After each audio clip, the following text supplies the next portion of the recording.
untuk yang ini yang kita tunggu-tunggu Bang, rahasia yang bisa kita dibagikan ke para pemirsa, para insan tenis meja, mungkin bagi masyarakat yang baru mengenal pingpong, rahasia dalam menghadapi event, menghadapi lawan, punya strategi apa, kemudian punya jurus-jurus apa, punya perencanaan seperti apa, ini mungkin bisa diceritain ke kita dong. Bisa kita sendiri termotivasi lah gitu. Terima kasih Bang semuanya. Ya, metode saya dalam menghadapi sebelum pertandingan, ya kita harus jaga kondisi fisik, ya, performa harus fit ya. Yang kedua ya kita selalu berdoa lah, minta ya, yang utama itu kita harus berdoa supaya dapat kemudahan dan kemenangan. Ya, biasa ini. Dan yang ketiga ya kita harus percaya diri. Kita lawan bagus, kita jangan takut sama besar lawan. Nah, kita punya, yang penting kita yakin, semangat, dan doa kita mungkin insya Allah bisa membantu ya. Dan yang terakhir, yang paling unik ini mungkin jarang dipakai sama pemain ya. Saya pernah turnamen beberapa kali gagal, padahal waktu itu saya yakin bisa juara, ternyata kalah. Nah itu ada apa ya? Saya sempat berpikir mendapat petunjuk, oh mungkin ini. Saya akhirnya dalam hati saya mau bernazar, setiap juara saya mau 50% saya sumbangkan buat masjid. Setelah itu alhamdulillah turnamen besar, sedekah lah, nazar ya buat masjid lah, diinfakkan itu hadiah mau berapapun, 50% dari hadiah. Setelah itu 5 kali turnamen berturut saya juara alhamdulillah, tanpa gampangannya itu biasa kalah, lama lawan tersebut menang. Wah ini mungkin ini yang faktor X-nya, ini saya jadi juara. Akhirnya saya seolah kayak ketagihan, maksudnya berapapun lah, alhamdulillah ya dari sekarang mulai lancar. Dari bermain pun udah nggak beban, lawan berat kita jadi yakin lah, kita mungkin ada yang nolong nih, ada kekuatan lain gitu. Makanya itu Allah berfirman itu kan, siapa yang menanam kebaikan sebutir bulir itu kan tumbuh 7 bulir. Setiap bulirnya itu tumbuh 100. Nah mungkin kan kita menafkahkan ya, kita sedekah itu kan ternyata balasannya tidak disangka-sangka. Iya, itu makanya menjadi sebuah spirit, kekuatan tersendiri yang tidak terduga gitu. Intinya satu lah, kita harus banyak-banyak berdoa, minta pertolongan Allah Subhanahu wa Ta'ala. Kalau masalah teknis orang udah pada bagus pasti, udah pada siap. Mungkin faktor utama menurut saya itu doa. Itu yang paling istimewa lah. Kita jadi percaya diri, posisi ketinggal yakin bisa ngejar, kita nggak panik gitu. Berarti memang keyakinan yakin, kemudian kesiapan mental itu bisa jadi modalnya 70-80% ya. Teknisnya hanya 10-20 gitu ya. Iya, itu kalau teknis sudah wajib lah hukumnya, masalah teknis. Tidak diragukan kalau sudah gelanggamnya para pemain top unggul, otomatis sudah punya skill masing-masing. Tapi ternyata harus punya tambahan skill lain. Bukan amunisi yang berbeda yang bisa menaklukkan. Dan bukan bahasa umum, ada yang pakai ilmu hitam. Kayak gitu ternyata bisa lepas ya, namanya orang gitu ya. Ini berbagai macam gitu. Ternyata Bang punya cara sendiri, yaitu bersedekah di masjid, bersedekah kemanapun yang untuk umat itu sebagian hasil dari hasil hadiahnya diinfakkan untuk diinfakkan. Luar biasa ini, mudah-mudahan hasil infaknya ini menjadi jaring tabungan investasi besok di akhirat kan. Luar biasa Bang Mul ini, mudah-mudahan menginspirasi kita dan para yang masyarakat luas, bahwasanya kita tidak lupa untuk berbagi dengan sesama gitu ya, berbagi untuk di jalan Allah dan seterusnya. Untuk selanjutnya nih Bang, kita kan penasaran, dimana-mana YouTube itu tidak lepas daripada Bang Mul. Seakan-akan itu tiada hari Bang Mul kok nampak ya gitu ya. Maskotnya maskotnya di situ ya, dimana-mana bisa tersedot, dimanapun Bang Mul itu di situ ikut itu eventnya. Nah ini mungkin Bang Mul kan punya sebagai manusiawi itu punya cita-cita, punya harapan besar. Ini Bang Mul usia berapa ya? 40 ya Pak? Luar biasa, sudah punya calon atau sudah? Hampir. Doakan ya. Kita doakan semuanya mudah-mudahan Bang Mul menemukan pujaan hatinya dan mendapatkan takdir dari Allah yang terbaik, gitu ya, yang wanita yang solehah. Gitu. Amin. Nah, seperti itu kan nambah spirit sana sendiri ya, gitu ya. Menjadi faktor ektar sendiri, mudah-mudahan mendukung karirnya dari profesinya dari Bang Mulyadi. Ini bisa diceritain kita nih terkait dengan apa cita-cita harapan ke depan, entah dalam jangka pendek atau seterusnya atau gimana? Monggo. Ya jangka panjangnya sih cita saya ya menjadi juara kelas veteran. Insya Allah bisa juara dunia, kan banyak turnamen kelas dunia veteran 40, 50, 60, masih gampangnya masih banyak turnamen lah di kelas dunia yang kelas veteran. Insya Allah kalau memang Tuhan mengizinkan ya bisa dicoba. Amin. Nah itu rencana memang ada planning main luar negeri, tapi nunggu pandemi turun ya izin gampang. Yang kedua, saya dengan Bintik itu menurut saya itu menginspirasi pemain-pemain yang pemula dan yang sudah putus asa atau pemain yang intinya pemain sepuh tambah semangat pingpong. Tambah semangat ya. Karena ternyata dengan Bintik seperti itu bisa meningkatkan ya, motivasi ya, jadi semangat. Jadi pingpong tuh menghibur, jadi gak gampang mati intinya. Gitu. Kalau orang sepuh kan kemudian nggak mati, takut pelak-pelak nggak mati. Ya.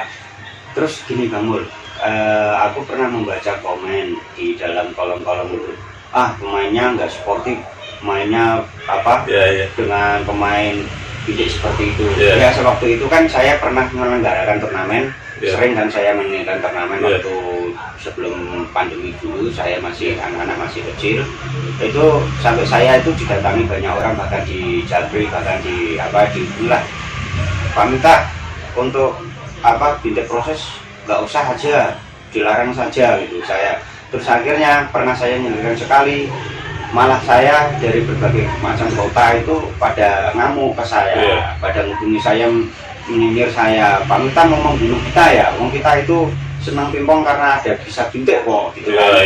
Nah berarti kalau semua harus mengikuti yang normal kan kita malah nggak jadi pingpong kan gitu. Wong itu merupakan keahlian kita, kesenangan kita. Kalau mau mengadakan yang resmi ya silahkan, ada aturannya sendiri, tapi kalau ada yang umum ya monggo. Akhirnya dengan situ saya harus bisa ngomong ya, bisa mengikuti arus teman-teman.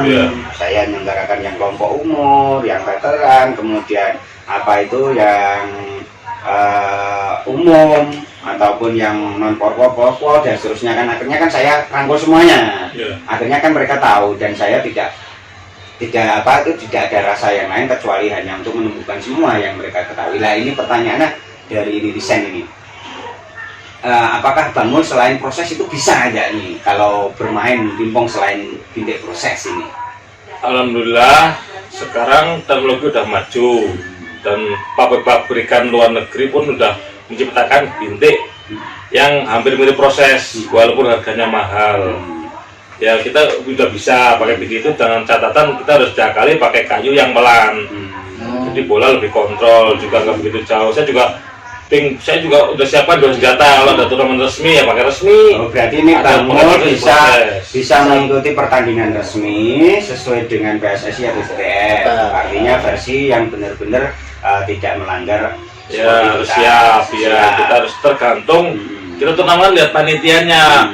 Apakah boleh proses atau enggak? Kalau boleh ya pakai, kalau enggak ya kita pakai siapkan yang standar. Yang penting lawan mau, bukan lawan peraturan, bukan lawan itu panitianya mengizinkan ya. Itu kalau panitianya harus resmi ya harus mengikuti. Ya kita harus siap buat senjata sebagai bahan profesional. Itu ya teman-teman. Jadi Bang Mul bisa dua-duanya, bisa secara resmi, Bintik tanpa proses dan dengan proses. Seperti ini kan menjawab. Waktu itu kok saya bagi mereka yang awam terhadap Bintik proses, alergi itu kan semakin membenci, semakin nggak suka. Itu orang seperti itu orang nggak mau belajar sebenarnya. Justru itu jadi motivasi ya. Iya, pingpong itu seni. Kalau nggak mau kayak gitu sampai kiamat nggak bakal bisa. Sampai tidurnya nggak bakal nyenyak. Karena saya sendiri mengalami sebagai penyelenggara, sering kan saya itu kan.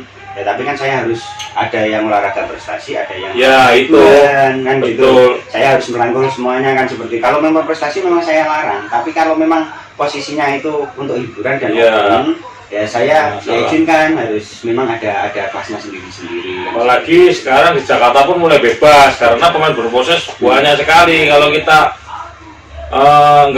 tidak memperbolehkan sama juga komunitas menghilangkan komunitas. Iya, menghilangkan komunitas. Apalagi lebih kelas divisi nggak ada organisasinya sama prestasi itu kan kelas umum. Kan masih banyak ada pelajar kecuali pelajar baru atau kelas nasional. Saya dulu juga pengalaman gitu kamu. Jadi waktu saya bertahun-tahun pingpong itu kaget ketika saya menghadapi proses sekitar tahun 2010 ya. Saya itu awal nggak ngerti. Wah, saya nggak nyari poin itu susahnya setengah mati, nggak bisa itu. Sampai akhirnya apa? Saya berguru.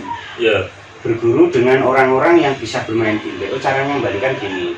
Terus kemudian saya melihat pemain-pemain yang bisa bile. Seperti Yazid gitu ya, waktu datang ke sini, kemudian ada teman juga yang bisa bile, ternyata cara servisnya itu, oh gitu ya, servisnya nggak susah-susah. Kemudian apa, ketika nyepin itu cara ngontrolnya, oh gitu ya, beda dengan kalau mengembalikan yang polos langsung dicuk malah besar kan gitu. Ternyata pengambilannya harus sangat timingnya dengan tekniknya itu ternyata beda sekali lah. Seperti itu menjadi tantangan tersendiri dan keunikan. Ternyata saya lama-lama bisa ya gitu. Seperti itu lambat-lambat itu memang. Minimal kalau mau belajar pasti bisa. Kalau nggak bisa kita tetap pertandingan ada berproses kita udah trauma dan kita udah pusing dan tidak bisa menghindari karena orang itu kan punya apa ya tipe permainan dan sifatnya sendiri-sendiri gitu. Ini terakhir kamu kita sudah lama ini belajar untuk pesan-pesannya lah terhadap teman-teman baik dari para pemula maupun yang sudah mengikuti turnamen ini bisa berbagi pesan-pesannya untuk para pecinta tenis meja. Ya, pesan saya adalah di era persaingan semakin ketat sekarang pingpong banyak klub-klub besar dengan pelatih-pelatih top dengan TC tingkat tinggi, kita harus lebih giat berlatih, bertanding, sparring dan bertanding. Kalau berlatih tanpa bertanding sia-sia. Intinya kita harus bertanding. Ya, berlatih, sparring, bertanding. Dan harus berani turnamen di luar kota. Kalau kita main di kandang sendiri, ya mental tetap nggak bakal bagus. Jangan satu kandang aja. Ya, intinya kita tetap keluar semangat dan tetap yakin bahwa kita bisa gitu ya. Yang penting kita ada jalan. Ya, itulah. Yang intinya satu, semangat dan tetap berani bertanding, belajar terus, berlatih, bertanding, sparring, intinya begitu. Satu paket. Jangan sampai satu hilang. Biar kita hafal bola, lawan-lawan bagus kita udah siap. Mungkin ada tambahan sebelum kita closing ke teman-teman. Ya, intinya jangan lupa setiap bertanding kita harus selalu ingat berdoa kepada yang Tuhan Allah Subhanahu Wa Taala. Tanpa pertolongan Allah Subhanahu Wa Taala kita nggak bakal bisa. Terus yakin. Ingat kita adalah manusia yang lemah ya. Kulunnas dhaifun gitu. Setiap manusia itu adalah lemah. Dan kulul insan kalau kota wanisian. Jadi setiap manusia itu ya tempatnya salah dan lupa. Makanya Kemul alhamdulillah pada perbincangan ini yang lama ini ya. Lama ini. Alhamdulillah kita bersyukur dikasih pencerahan, dikasih inspirasi, mudah-mudahan kita bisa bagi ke teman-teman. Saya sendiri juga senang bisa berbagi dengan macam cara gitu, bagaimana bisa kita bisa dengan saling memotivasi. sharing inspirasi. Dari saya dari awal sampai akhir, terima kasih. Nanti kita lanjutkan secara teknis ya Kak ya, bersama teman-teman untuk bisa booking gitu ya, atau melatih kita teknis-teknisnya secara langsung. Dan saya waktu mengikuti kamu sajalah gitu ya, karena padatnya waktu. Mohon awal sampai akhir kami ucapkan terima kasih dan mohon maaf jika kata ataupun apa yang mengganggu dari kamu. Dan akhirnya wassalamualaikum warahmatullahi wabarakatuh. Waalaikumsalam warahmatullahi wabarakatuh. Terima kasih. Ya. Nomor di sini enggak? Disulap di sini kok? Di sini apa? Di Timbangan? Bagaimana ada sholat? Iya. Masih belajar, masih kurang latihan ya.